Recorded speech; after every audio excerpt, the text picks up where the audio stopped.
কি আইডিয়া? চাঁদনি আলোর কানে কানে কিছু বলে, যা শুনে আলো লাফ দিয়ে উঠে বলে। চাঁদনি হাসে। ওর মধ্যে সাফওয়ান 3 কাপ কফি নিয়ে আসে। আলো কফি নিয়ে বলে, 3টা কফি আনতে এত টাইম লাগে? কফি আনতে গিয়ে কি ঘুমিয়ে পড়েছিলি নাকি? এত পারলে নিজে কেন নিয়ে আনলি না? আমার বর শুনলে তোকে উল্টো ঝুলিয়ে দেবে। এত পারলে নিজে কেন কি আনলি না? গাধা একটা। আধার মিটিং করে অফিস রুমে এসেছে। চেয়ারে বসে শরীর এলিয়ে দিয়ে চোখ বন্ধ করে হাসানকে বলে। কেউ কল করেছিল? হাসানের কোনো উত্তর না পেয়ে চোখ মেলে দেখে হাসান ফোনে মেসেজ করছে আর মুচকি মুচকি হাসছে। আধার ভ্রু উঁচু করে ওকে দেখছে। হাসানের কোনো খেয়ালই নেই। আধার একবার টেবিলে টোকা দেয়, তাতেও হাসানের কোনো রিয়াকশন নেই। আধার এবার হাসানকে উচ্চ গলায় ডাকে, হাসান। আধারের জোর করে ডাক দেওয়াতে হাসান থতমত করে বলে, ইয়েস স্যার। প্রেম করছো বুঝি? হাসান একটু লজ্জা মাখা মুখে বলে, না স্যার, কি যে বলেন, এসব আমি করি না। Shut up. Sorry sir. মেয়েটা যে তোর মতো গাধাটাকে পছন্দ করেছে। হাসান মুখ গোমরা করে বলে, স্যার আমি গাধা নই। মেয়েটাকে? হাসান মুখ নিচু করে বলে, সোনালি। কি? আর কোনো মেয়ে পেলি না? শেষে আমার বোনকে? হাসান কিছু না বলে চুপচাপ থাকে। আধার বিড়বিড় করে বলে, আমার বোনের কপালই খারাপ। হাসান কেউ কল করেছিল আমি মিটিংয়ে থাকা অবস্থায়। Yes sir. Hello ma'am. Stupid, আগে বলনি কেন? কি বলেছে ও? স্যার ম্যাম বাইরে বেরিয়েছে। আধার চেয়ার থেকে দাঁড়িয়ে পড়ে অস্থির গলায় বলে, গাধা, আগে কেন বলনি? আসলে স্যার আপনি মিটিংয়ে ছিলেন তাই। Shut up. আমার কাছে আলোর থেকে বেশি গুরুত্বপূর্ণ কেউ না। আধার তাড়াতাড়ি আলোকে কল করে, কিন্তু বারবার কল করার পরও আলো কল রিসিভ করছিল না। আসলে আলো ওর পার্স ভুল করে সাফওয়ানের কেবিনে রেখে এসেছে। উফ, এই মেয়ে কল কেন ধরছে না? বারবার নিষেধ করেছি আমাকে না বলে কোথাও যাবে না। আমার একটা কথাও যদি শোনে। আধার আবার আলোকে কল করে এবার ফোনটা রিসিভ হয়। ফোন রিসিভ হওয়ার সাথে সাথে আধার ব্যস্ত গলায় বলে, হ্যালো, কোথায় তুমি? ঠিক আছো? আমাকে না বলে কেন বেরিয়েছো? আরে ভাইয়া থামুন, আমি আলো না, আমি চাঁদনি। আলো ভুল করে ওর পার্স এখানে রেখে চলে গেছে। ও সরি, আসলে বুঝতে পারিনি। আলো কতক্ষণ আগে বেরিয়েছে বলতে পারো? এই 30 মিনিট হলো। ওকে। আধার কল কেটে আলোর ড্রাইভারকে কল করে। কল বাজছে কিন্তু কেউ রিসিভ করছে না। ভয়ে আধারের হার্টবিট বাড়তে শুরু করে। তাড়াতাড়ি গাড়ির চাবি নিয়ে সাফওয়ানের হসপিটাল থেকে বাসায় ফেরার রাস্তায় গাড়ি নিয়ে ছোটে। এর মধ্যেই বাসায়ও কল করে। আলো সেখানেও গিয়ে পৌঁছায়নি। সমস্ত খারাপ চিন্তা মাথায় এসে ভর করছে। মনে মনে খুব করে চাইছে ওর ভাবনা যেন ভুল হয়। আধার ফুল স্পিডে গাড়ি চালাচ্ছে। আলোর গাড়িতে ড্রাইভার রক্তাক্ত অবস্থায় পড়ে আছে। কিছুক্ষণ আগে আলোর গাড়িটা হসপিটাল থেকে কিছু দূর যেতেই হঠাৎ সামনে একটা গাড়ি এসে থামে। ড্রাইভার তাড়াতাড়ি ব্রেক মারায় আলো কিছুটা ঝুঁকে পড়ে। মাথায়ও আঘাত পায়। কি হলো কাকু, এভাবে ব্রেক কেন মারলেন? আলোদের গাড়ি থামতে দেখে পেছন থেকে বডিগার্ডরা বেরিয়ে এসে আলোর গাড়ির কাছে আসে। তখনই অনেকগুলো গুলি ওদের উদ্দেশ্য করে চালানো হয় আর উদ্দেশ্য পূর্ণ হয়ে যায়। সব বডিগার্ডরা মারা যায়। আলো এত গুলির আওয়াজ শুনে কান চেপেও ধরে, মাথা ঝুঁকে নেয়। গাড়ির দরজা খুলে একজন আলোকে টেনে বাইরে আনে। লোকটাকে দেখে আলো চমকে ওঠে। অস্ফুট স্বরে বলে, চাচ্চু তুমি? হ্যাঁ বৌমা, আমি তোমার চাচা শ্বশুর। কিন্তু জানো, আজ তোমাকে আর আদারকে একটা সারপ্রাইজ দেব। যদিও সেটা আদারের জন্য সবচেয়ে বড় আর জীবনের শেষ সারপ্রাইজ হবে। আধার আপনাকে শেষ করে দিবে, বিশ্বাসঘাতক। যে থালায় খেলেন সেই থালায় লাথি মারছেন, লজ্জা করছে না? আর আধার কোনোদিনও আসবে না। আরে আসবে আসবে, তার জানের টানে ঠিক চলে আসবে। রায়হান চৌধুরী আলোকে টানতে টানতে নিয়ে যাচ্ছিল। এমন সময় ড্রাইভার এসে ওনাকে থামাতে চাইছে। রায়হান চৌধুরী ড্রাইভারকেও আহত করে। তারপর আলোকে নিয়ে চলে যায়। ড্রাইভার গাড়ির পাশে হেলান দিয়ে জোরে জোরে শ্বাস নিচ্ছে। এমন সময় আধারের গাড়ি দেখে খুশিতে আত্মহারা হয়ে পড়ে। আধার এসে এসব দেখে ওর বুকটা ধক করে ওঠে, যেন বুকের বাপাসটা কেউ টেনে ছিঁড়ে নিয়ে যেতে চাচ্ছে। যে ভয়টা সারা রাস্তা জুড়ে পেয়ে এসেছিল তাই হলো। আধার ভালোভাবে জানে কাজটা কার। আধার দেখলো ড্রাইভার রক্তাক্ত অবস্থায় পড়ে আছে। আধার তাড়াতাড়ি তার কাছে গিয়ে জিজ্ঞেস করে, এমন কি করে হলো? ড্রাইভার আধারের শর্টে বুঝিয়ে দিল সবটা। সব শুনে আধারের মাথায় আগুন জ্বলে উঠল। আধার ওর গার্ডদের ডেকে ড্রাইভারকে হসপিটালে পাঠিয়ে দিল। মাঝ রাস্তায় হাতমুঠ করে দাঁড়িয়ে আছে আধার, দাঁতে দাঁত চেপে বলে, তোমাকে শেষ সুযোগ দিয়েছিলাম, কিন্তু তার সুযোগ তুমি কাজে লাগাওনি। এবার দেখবে আধার কতটা ভয়ঙ্কর। তোমার সাহসও হয় কি করে আমার জানের দিকে নজর দাও। নিজের শেষ ডেকে আনলে। রায়হান চৌধুরী আলোকে নিয়ে এসে সামনের দিকে ছুঁড়ে মারে। আলো গিয়ে একজনের পায়ের কাছে পড়ে। মাথায় আঘাত পেয়ে আহ করে শব্দ করে ওঠে। আধারের মা ব্যস্ত হয়ে ওঠে, আলো, আলো, তুমি ঠিক আছো? আলো? আলো মাথা তুলে দেখে ওর অ্যাক্সিডেন্টের সময়ের সেই মহিলাটা। আলো অবাক চোখে তার দিকে তাকিয়ে থাকে। আপনি কে আর আমাকে কি করে চেনেন? আধারের মা মমতা ভরা চোখে আলোর দিকে তাকিয়ে বলে, আমি আধারের মা, শারমিন চৌধুরী। আলো অবাকের চরম সীমানায় পৌঁছে যায়। কি করে সম্ভব? আলো ফ্যালফ্যাল করে তার দিকে তাকিয়ে থাকে। এদিকে আধার হন্যে হয়ে আলোকে খুঁজে যাচ্ছে। পরিবারের সবাইও জেনে গেছে আলোর ব্যাপারে। আধার আর আগুনের সমস্ত সোর্স কাজে লাগিয়ে দিয়েছে। আলো কাঁপা কাঁপা গলায় বলে, আপনি কি করে না মানে উনি তো 23 বছর আগেই। তুমি ঠিক বলছো আলো, সবাই জানে 23 বছর আগে আমি মারা গেছি, কিন্তু সেদিন আমি বেঁচে গেছিলাম। সিয়াম আমাকে বাঁচিয়ে নিয়েছিল। কিন্তু কি করে? মিসেস শারমিন 23 বছর আগের স্মৃতিতে ডুব দেয়। আধারের বাবার গাড়ির সাথে ট্রাকের ধাক্কা লাগার আগে উনি শিয়ার সুলতানার সাথে কথা বলছিল। ভাগ্যক্রমে দুজনেই এক রাস্তায় কিন্তু উল্টো দিকে যাচ্ছিল। শিয়াম সুলতানের সাথে কথা বলতে বলতে সামনে থেকে ট্রাক এসে ধাক্কা মারে আধারের বাবার গাড়িতে। সাথে বিকট আওয়াজে কেঁপে ওঠে পুরো এলাকা। শিয়াম সুলতানও সেই আওয়াজ পায়। উনি গাড়ির স্পিড বাড়িয়ে দেয়। ওনার বুঝতে বাকি ছিল না কেন বড় অঘটন ঘটে গেছে। আধারের বাবার গাড়িটা একটা গাছের সাথে ধাক্কা খায়। সাথে সাথে ইঞ্জিনে আগুন লেগে যায়। গাড়ির ভিতরে দুজনেই অজ্ঞান হয়েছিল। আধারের বাবার ধীরে ধীরে জ্ঞান ফিরে। উনি শারমিন চৌধুরীকে ডাকলেও তার কোনো সাড়া পাওয়া যায়নি। এর ভিতরে আগুন ছড়িয়ে পড়ছে। আধারের বাবা শারমিন চৌধুরীকে বের করার জন্য চেষ্টা করছিল।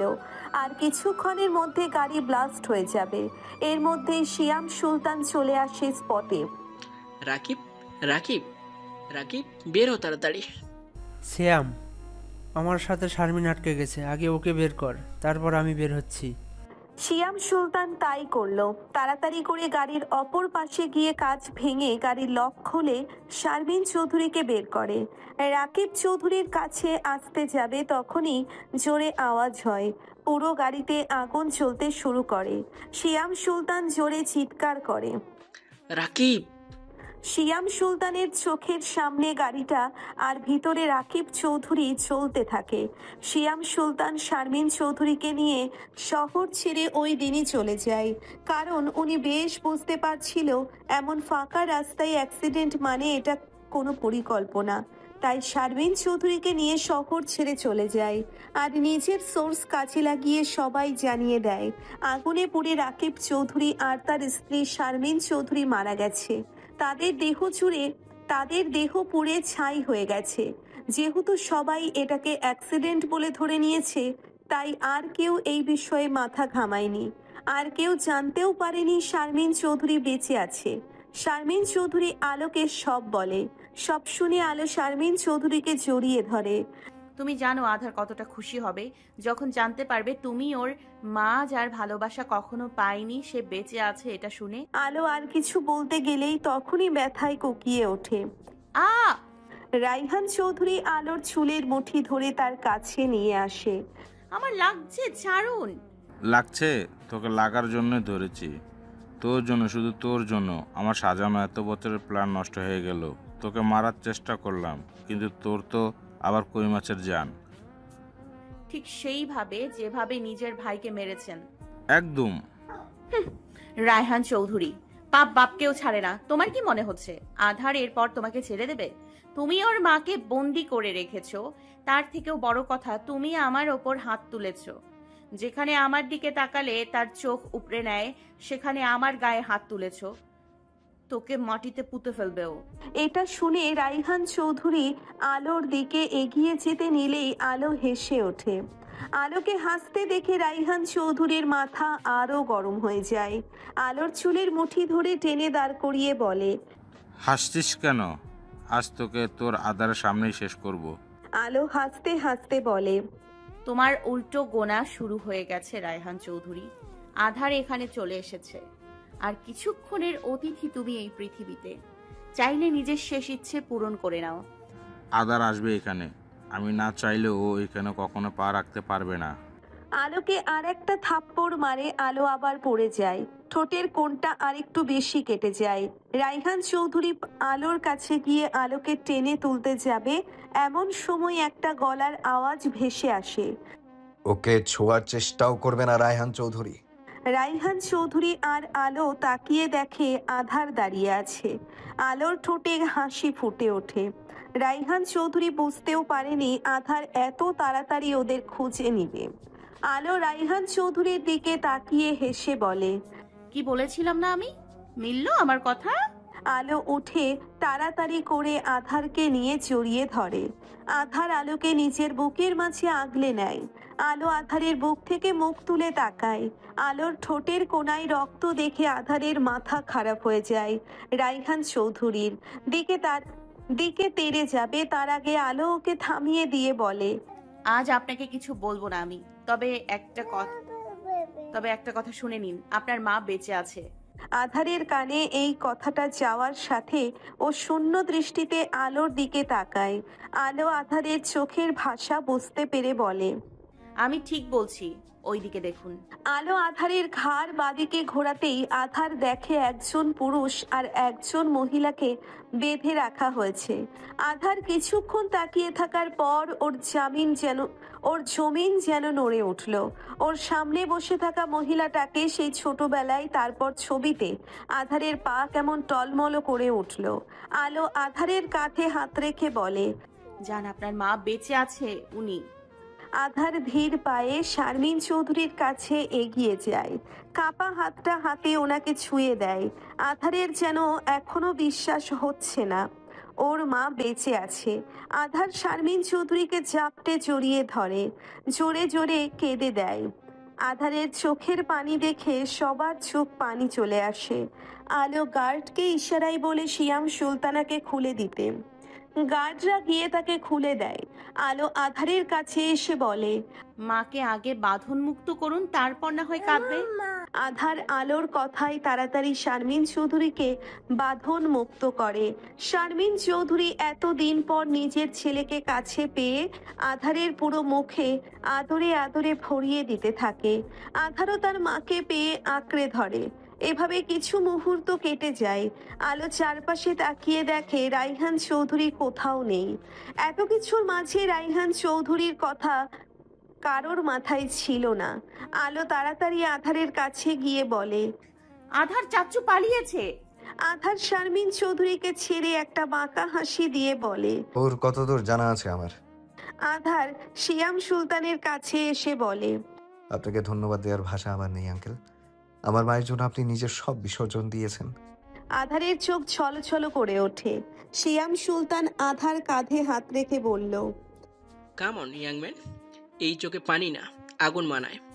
আর রইল বিশ্বযুদ্ধের কথা, ওদের জন্য একবার আমার জীবন বেঁচেছিল, একজনকেও তো বাঁচাতে পারলাম না, আর আফসোস সারা জীবন থাকবে আমার। কিন্তু একজনকে বাঁচিয়ে সেই ঋণ কিছুটা হলেও শোধ করলাম তোমায়। যাও, এখন তোমাদের এক হওয়ার সময়। আমি যাই, আমার নিজের পুরনো জীবনে ফিরে যেতে হবে। তুমিও আমাদের সাথে চলো সিয়াম। না ভাবি, আমি আবার আমার কাজে ফিরে যেতে চাই। শিয়াম সুলতান চলে যায়। আধার আলো আর ওর মাকে নিয়ে চলে যায় ওখান থেকে। বাড়ির সবাই চিন্তিত মুখে বসে আছে। আলতাফ চৌধুরী চিন্তায় এদিক ওদিক করে যাচ্ছে। রাজিয়া বেগম তাকে একটু বিশ্রাম করতে বললে সে বলে আধার আর আলো না ফিরতেই যে শান্তি পাবে না, সবাই চিন্তিত। রায়হান চৌধুরী আলোর সাথে কি করবে তা ভেবে পাচ্ছে না। তারা এমন সময় কলিং বেল বেজে ওঠে। সুমি তাড়াতাড়ি করে দরজা খুলতে যায়। দরজা খুলে দেখে আধার, আলো আর এক অপরিচিত মহিলা দাঁড়ালো। আলোকে দেখে জড়িয়ে ধরে। তুমি ঠিক আছো আলো? জানো কত চিন্তা হচ্ছিল আমাদের। আমি ঠিক আছি ভাবি, চলো ভেতরে যাই। আধাররা সবাই ভিতরে ঢুকে আলতাফ চৌধুরী আধার আর আলোকে দেখে তাদের কাছে ছুটে আসছিল। তখনই সাথে শারমিন চৌধুরীকে দেখে থমকে যায়। রাজিয়া বেগমেরও এক অবস্থা, বাকি কেউ ওনার পরিচয় জানে না। আলতাফ চৌধুরীকে দেখে শারমিন চৌধুরী আর নিজেকে সামলাতে পারেনি, ছুটে গিয়ে ওনাকে জড়িয়ে ধরে কেঁদে দেয়। বাবা, বাবা, আমি বেঁচে আছি, শুধু আপনার ছেলেকে বাঁচাতে পারিনি। আলতাফ চৌধুরী কোনোদিন কল্পনাও করতে পারেনি নিজের মেয়ের মতো বৌমাকে এসে আবার দেখতে পাবে। ওনার চোখেরও বাধা ভেঙে গেছে। আলোর পরিবার রাজিয়া বেগমকে জিজ্ঞেস করে উনি কে। তখন রাজিয়া বেগম বলে, আধারের মা শারমিন চৌধুরী। রাজিয়া বেগম শারমিন চৌধুরীর কাছে এসে বলে, আপু। শারমিন চৌধুরী রাজিয়ার দেখে জড়িয়ে ধরে। দুপুর পেরিয়ে বিকাল হয়ে এলো। শারমিন চৌধুরীর কাছ থেকে সবাই সবটা শুনেছে। সবটা শুনে সবাই শুধু দীর্ঘশ্বাসই ফেলেছে। মানুষ বলে না, নাই মামার চেয়ে কানা মামা ভালো, তেমন কেউ ছিল না। এখন আধারের মা এসেছে, এটাই অনেক। রাজিয়া বেগম শারমিন চৌধুরীকে তার ঘরে নিয়ে যায়। দুই যা মিলে গল্প করে, যে যার ঘরে চলে যায়।